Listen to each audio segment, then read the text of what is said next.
Hi friends, welcome back to my channel. Brahmamudi serial ఈరోజు ఎపిసోడ్లో ఏం జరగబోతుందో ఈ వీడియోలో తెలుసుకుందాం. మీరు ఏదైనా మన ఛానల్ని ఫస్ట్ టైం వాచ్ చేస్తున్నట్లయితే ఇప్పుడే సబ్స్క్రైబ్ చేసుకొని పక్కనే వచ్చే గంట సింబల్ని కూడా యాక్టివేట్ చేసుకోండి. అంత రిక్వెస్ట్ చేస్తుంటే అపర్ణాదేవి కన్నీళ్లతో ముసుగులో వచ్చింది. రేవతి అని నాకు ముందు తెలుసు అనడమే కథనాన్ని ఉత్కంఠంగా మార్చింది.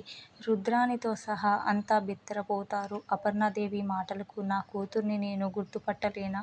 మొదట్లో అది చేసిన పనికి కోపం వచ్చినా మెల్లమెల్లగా కూతురు దూరం అయ్యిందన్న బాధ నాలో పెరగడం మొదలైంది. కానీ లాస్ట్ టైం అది మన ఇంటికి వచ్చినప్పుడు దాన్ని చూసేసరికి అది చేసిన తప్పు మళ్ళీ గుర్తుకొచ్చి కోపాన్ని కంట్రోల్ చేసుకోలేక దాని మీద అరిచేశాను.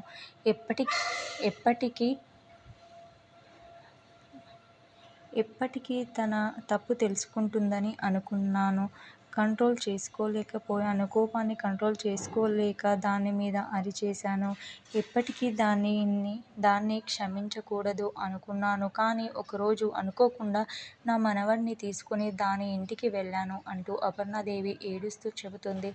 రేవతి షాక్ అయిపోతుంది. అంతా అయోమయంగా చూస్తుంటే అపర్ణాదేవి గతంలోకి వెళ్తుంది. జరిగింది అందరికీ చెబుతుంది. అసలేం జరిగిందో ఇప్పుడు చూద్దాం. అపర్ణాదేవి ఒకరోజు బుల్లి స్వరాజ్ అపర్ణాదేవి కారులో కూర్చొని ఎందుకు ఫ్రెండు, ఎందుకు ఇంటి వరకు నేను వెళ్తాను అని చెబుతున్నాను కదా అంటూ ఉంటాడు కాస్త కంగారుగా.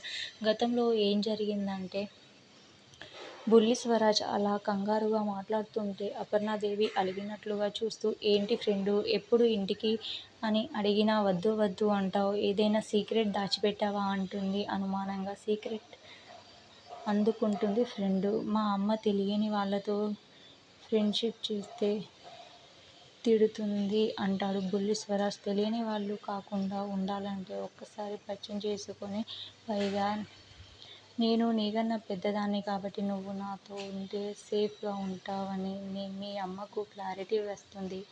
అందుకే ఒక్కసారి మీ అమ్మను కలుస్తాను అంటుంది అపర్ణాదేవి రిక్వెస్ట్గా. అది కాదు ఫ్రెండు అని బుల్లి స్వరాజ్ రిక్వెస్ట్గా మాట్లాడుతుంటే నువ్వు ఆల్రెడీ ప్రామిస్ చేసావు మీ అమ్మను నాకు పరిచయం చేస్తాను అని, మర్చిపోయావా అంటుంది అపర్ణాదేవి. చేస్తా ఫ్రెండు, తప్పకుండా చేస్తాను అంటాడు బుల్లి స్వరాజ్. మమ్మీ గురించి ఎవరికి చెప్పొద్దు అని ఆ రోజు కావ్య ఆంటీ చెప్పింది. ఇప్పుడేమో నా ఫ్రెండు నేరుగా కలవాలని అంటుంది. ఇప్పుడు కలిస్తే ఏమవుతుందో అని కంగారుగా మా అమ్మ పెళ్ళికి వెళ్ళింది ఫ్రెండు, సాయంత్రం వస్తుంది అని అబద్ధం ఆడతాడు. అవునా, అయ్యో సరే, మళ్ళీ ఇంకోసారి వచ్చినప్పుడు తప్పకుండా కలుస్తాను అంటుంది అపర్ణాదేవి. ఇక బుల్లి స్వరాజ్ కారు దిగి బాయ్ చెప్పి ముందుకు నడుస్తాడు. బాయ్ అంటుంది అపర్ణాదేవి. ఇక బుల్లి స్వరాజ్ తన ఇంట్లోకి వెళ్ళేసరికి హాల్లోనే రేవతి, జగదీష్లు ఉంటారు. అప్పుడే బుల్లి స్వరాజ్ మీ అమ్మ నన్ను ఇక్కడి దాకా డ్రాప్ చేసింది.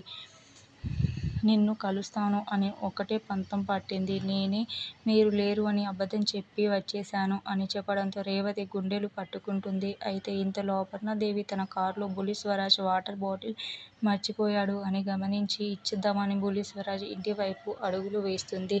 అపర్ణాదేవి గుమ్మం దగ్గరకు వచ్చేసరికి రేవతి జగదీష్లను చూసి షాక్ అవుతుంది. అమ్మో, మా అమ్మకు ఇల్లు తెలిసిపోయింది కాబట్టి ఏదో ఒక రోజు వస్తుంది, నాకు ఎదురు పడుతుంది. ఇన్నేళ్లు గడిచిన అమ్మకు నా మీద కోపం పోలేదు. ఇప్పుడు అనుకోకుండా మన బిడ్డ మా అమ్మను కలిశాడు అంటే తను ఎలా నమ్ముతుంది? నేనే కావాలని మా అమ్మకు దగ్గర అవ్వడానికి ఇదంతా చేశాను అని మా అమ్మ అనుకుంటుంది అని రేవతి ఏడుస్తూ మాట్లాడుతూ ఉంటుంది. అంతా వింటుంది. అప్పుడే అపర్ణాదేవికి క్లారిటీ వస్తుంది. బుల్లి స్వరాజ్ తన కూతురు కొడుకే అని. నన్ను క్షమించు రేవతి, నీకు ఈ కష్టమంతా నా వల్లే వచ్చింది. నా వల్లే నువ్వు నీ కుటుంబానికి దూరం అయ్యావు అని అనుమానాలు పడుతున్నావు అంటాడు జగదీష్ ఏడుస్తూ. తప్పు చేసింది మీరు కాదండి, నేను. ఆ వయసులో నేనేం చేస్తున్నానో తెలియక ప్రేమించిన మనిషిని ఇష్టం లేక వాళ్ళు అంగీకారం లేకుండా పెళ్లి చేసుకొని చాలా పెద్ద తప్పు చేశానండి. 18 ఏళ్లు ప్రాణంగా పెంచుకున్న కూతురు, ఏ తల్లికైనా ఇలాగే కోపం వస్తుందండి. మా అమ్మ అప్పుడు కరెక్టేనండి అని రేవతి ఏడుస్తూనే ఉంటుంది. అంతా వింటూనే ఉంటుంది అపర్ణాదేవి. మా అమ్మ కోపం, బాధ, ఆవేశం, ఆఖరికి తను పెట్టుకుంటున్న కన్నీళ్లకు అన్నిటికీ నేనే కారణమండి. ఈ శిక్ష నేను జీవితాంతం పడతానండి. కానీ మన బిడ్డ పెరుగుతుంటే అర్థం అవుతుందండి. వాడికి అమ్మమ్మ, తాతయ్యతో పాటు ఒక పెద్ద కుటుంబమే ఉన్నా ఎవరూ లేని వాడిలా పెరుగుతున్నాడు అని దానికి కారణం నేనే అని తలుచుకున్న ప్రతిసారి నేను చేసిన తప్పే నాకు గుర్తుకొస్తుందండి. ఈరోజు నా బిడ్డని ఆ కుటుంబానికి దగ్గర లేనందుకు నేను ఇంత బాధపడుతుంటే ఆ రోజు నేను చేసిన తప్పుకి మా అమ్మ ఇంకెంత బాధపడి ఉంటుంది అని రేవతి ఏడుస్తూనే చెబుతూ ఉంటుంది. కాలాన్ని వెనక్కి తీసుకెళ్తే ఆ రోజు మళ్ళీ వస్తే అమ్మ కాళ్ళ మీద పడి వేడుకోవాలని ఉంది. కన్నవాళ్ళు కన్నీళ్లకు కారణమైన వారు ఎప్పటికీ బాగుపడరండి అని అంటుంది రేవతి.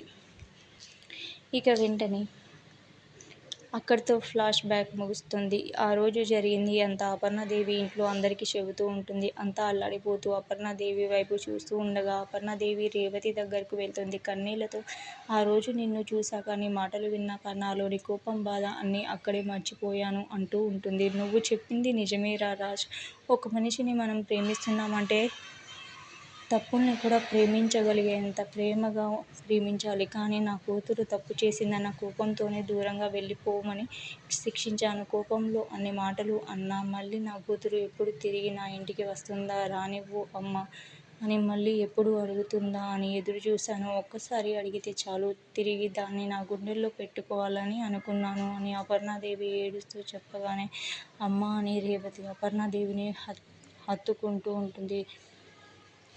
రుద్రాని, రాహుల్ రగిలిపోతుంటే ఆ దృశ్యాన్ని చూసి అంతా సంబరపడతారు. ముసుగులో వచ్చింది నువ్వే అని తెలిసినా ఎప్పుడు ముసుగు తీసి అమ్మా అని పిలుస్తావా అని ఎదురు చూశానమ్మా అని అపర్ణాదేవి ఏడుస్తూ చెబుతుంటే కాళ్ళ మీద పడుతుంది రేవతి. అమ్మ క్షమించు అమ్మా, మీ మాట కాదని తప్పు చేశాను అంటుంది. వెంటనే అపర్ణాదేవి కూతుర్ని పైకి లేపి క్షమించాల్సింది మేము కాదమ్మా, నువ్వే మూర్ఖత్వంతో దూరం పెట్టి ఆ పసివాణ్ణి ఎవరూలేని వాడిలా పెరిగేలా చేశాను అని ఏడుస్తూ ఆవేదనగా చెబుతుంది. వెంటనే కావ్య కొంటెగా నవ్వుతూ అమ్మో అమ్మో అత్తయ్య, మీరు మామూలువారు కాదు, నాటకాలు ఆడుతుంది మేము అనుకున్నాం కానీ మాకు తెలియకుండానే ఇంత పెద్ద నాటకం ఆడతారా అంటుంది.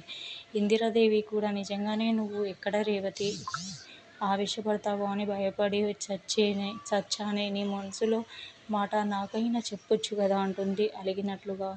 ఇక అప్పుడే అపర్ణాదేవి నా కోడలు ప్రయత్నాల వల్లే మేము కలిశాం అంటూ